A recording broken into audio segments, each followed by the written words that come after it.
You are listening to Fettuccini Fiasco, Book 3 of the Jade Sommer Series. Written by Nicolette Pierce. Copyright 2021. Audio copyright 2025 by Pierced Heart Publishing. Digitally narrated with full cast of voices.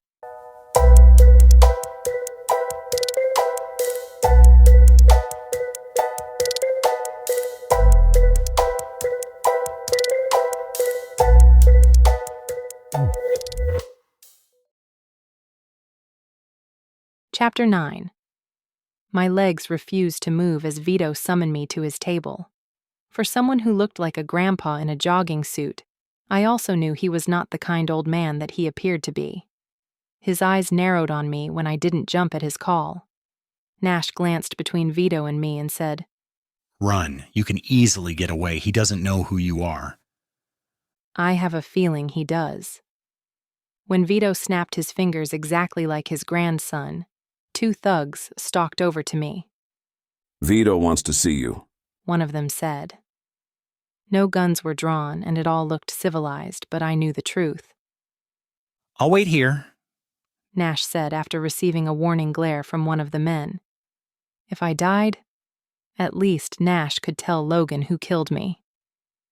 Hesitantly walking to Vito's table, I thought of scenarios on why he would want to talk to me. None of them ended well. What possessed me to come here? I should be locked up for my own good.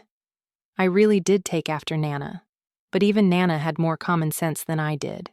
She knew when to stand down. Obviously, I didn't. When I reached the table, Vito said, "Sit."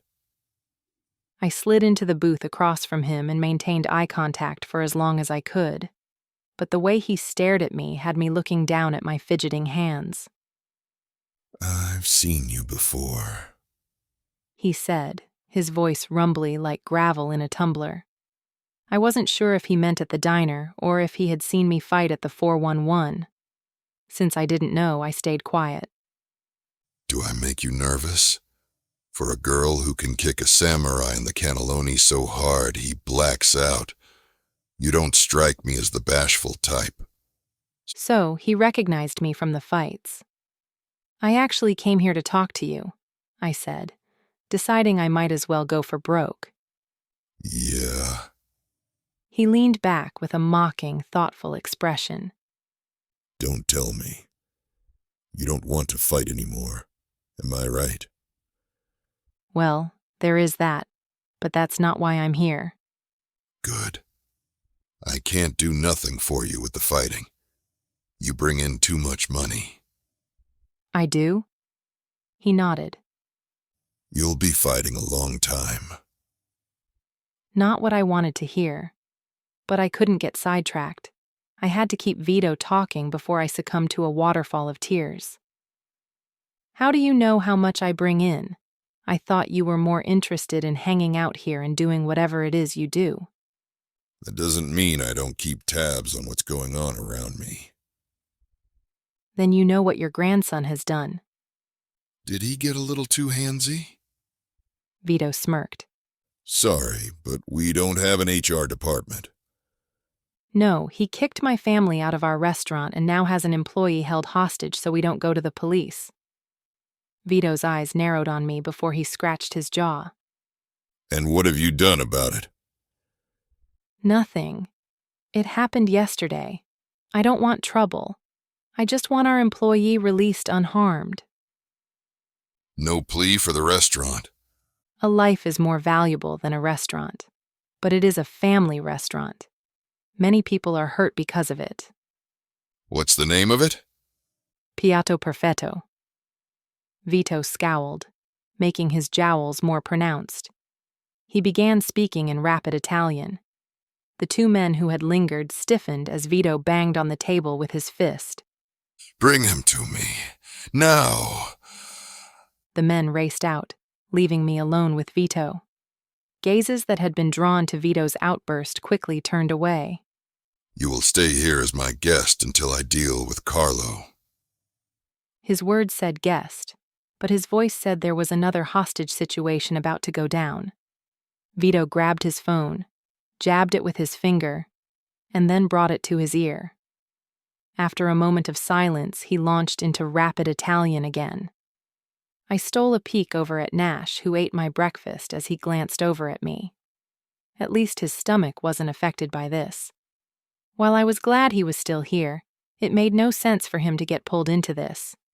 He should leave, but I didn't dare try to convey that to him. Vito ended the call and slammed the phone on the table. Perspiration dotted his upper lip and brow. Was that stress sweat? For a man of his station in the mafia, this didn't seem like something to get anxious about. Sure, I probably needed a shower after this. But for Vito, this would be a schoolyard squabble to him. I remained silent. It had been scary enough to be in the booth with him before he exploded. Now, I pressed my hands to my thighs to keep them from trembling. Vito snapped his fingers again. Coffee. 2 servers stopped in their tracks and then scrambled to get coffee. Vito eyed me once he was satisfied that his command was addressed. We have some time to kill. I wished he didn't use that word. Tell me about yourself, Jade. I work for my family at Piatto Perfetto. Well, until yesterday. And I've been forced to fight at the 411. Do you have kids? Even if I did, I wouldn't tell him. No, I'm single. Just got out of an engagement. Not sure why I added that detail. Nervousness, I guessed. Why did you split? I found him with his assistant on my dining room table. Coffee was placed in front of me before the server bolted. He gestured for me to drink as he took his cup and sipped from it. His phone rang. Glancing at it, he then picked it up. Once again, he spoke in rapid Italian. I wished I could have understood. Whoever he spoke to was getting an earful. Was it Carlo? I thought Vito would have been proud of his grandson, but maybe that wasn't the case. Vito slammed the phone down again and took a breath. He eyed me. I have a proposition. I studied him, knowing I couldn't trust him, but I also heard a thread of hope. I'm listening. I return the employee to you in your restaurant. You don't go to the police and we call it even. I wanted to latch onto that and take the offer and run. It was too good to be true. Instead, I got greedy and asked, "What about the fighting?" You remain a fighter. That's out of my hands. While I was beyond relieved for Lily and my family, I knew I wouldn't survive the ring for much longer. My body was beat. I'd need a dozen rolls of duct tape to hold me together. "And what about your grandson?" I asked. He won't cause you any more problems. When I got here, I thought to only save Lily, but he was giving me the restaurant too. It would be stupid to not jump on his offer and run before he took it back. I wondered if there was a catch, but I was in no position to negotiate either way. "Deal," I said. Stay with me for a minute while I get Carlo out of there. I nodded and nervously sipped my coffee as if this was a normal morning for me. I glanced over at Nash to see if he was still in the booth. He hadn't moved, and the plate was now empty. Is Salvador still a resident patron of Piatto Perfetto? "Do you know Sal?" I asked. Our paths have crossed. I heard a story of his cousin Arsenal. Vito narrowed his eyes at me over his coffee cup. He lowered the cup and said, Al never worked for me. "Different family?" Vito nodded. Same one who runs the 411. So if you know what's good for you, you'll keep your head down. "And you don't run your business like they do?" I questioned. He snorted. I'm 77 years old. I've no desire to go to jail. "Law-abiding citizen?" He harumphed. No such thing. Tell me you don't drive over the speed limit. That doesn't count. Yes, it does. People follow the law when it favors them. Everything else is a gray line. And you like to travel on the gray line. It's the only line I know, but I don't do it without knowing the consequences. Everything I do, I have backups in place. But the 411, those mothers don't. They break people. Do you hear what I'm saying? I nodded. Being part of the company, our families back up each other. You do something stupid with them, you make me your enemy. Got it? I nodded again. He glanced at his phone when it buzzed on the table. You can go. But mind what I said. I'm giving you this one-time boon as a favor to your friend. But there are no more after this. Next time, there will be a cleanup crew, and believe me, you don't want to be on the other side of the crew. Got it? I nodded. Go, and don't come back here. Hurrying, I slipped out of the booth and over to Nash, who escorted me outside. What happened?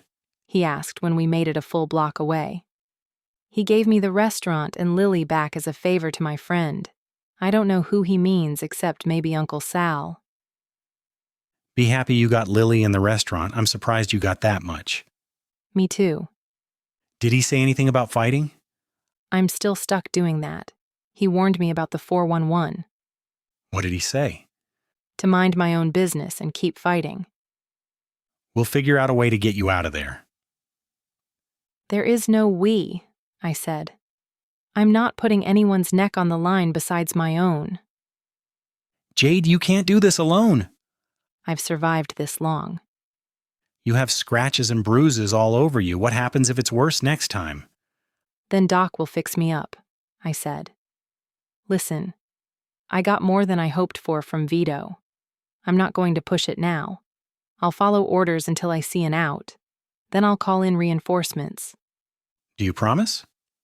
I would never promise anything of the sort, but I nodded. Lying was easier than telling the truth. We kept the restaurant closed for the night, in case there was backlash from Carlo. But at least I was home and not at the 411. I relished having a night off both work and fighting. I wasn't sure why the 411 didn't text me, but maybe Vito said something. Or maybe they wanted me to rest up before they tried to kill me again. It was probably the latter. I half expected Logan to bang on the door and demand answers. But he was eerily silent. No visits, no calls, no texts.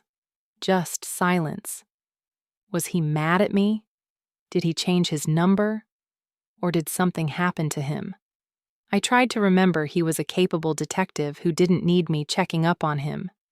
But he also had a dangerous job, and from what Nash said, an unhinged ex-fiancé. Sitting on my bed, I turned off the lamp and then picked up my phone from the nightstand and checked messages. Nothing. I placed it back down and cuddled into the blankets. Fall was fast approaching, and the nights were colder. Even though Mila kept the apartment at 72 degrees, the chill seeped through the windows of our old building. Mila's murmured voice drifted through our adjoining wall. Who was she talking to? Part of me wanted to give her privacy, and part of me wanted to know who kept calling and texting her. That part won. I crept over to the wall and put my ear to it. Mila's voice was too low for me to hear anything, which was probably for the best. While I hated Mila was keeping something from me, I had no right to be nosy. I just had to deal with the fact I might never know some parts of her life. But now that my brain was in active mode, I knew settling down for the night would be difficult. A glass of wine might be the calming liquid I needed. Heading to the kitchen, I turned on an end-table lamp in the living room instead of blinding myself with the overhead kitchen light. The dim glow was enough to navigate to the kitchen, but I couldn't find the corkscrew in the drawer.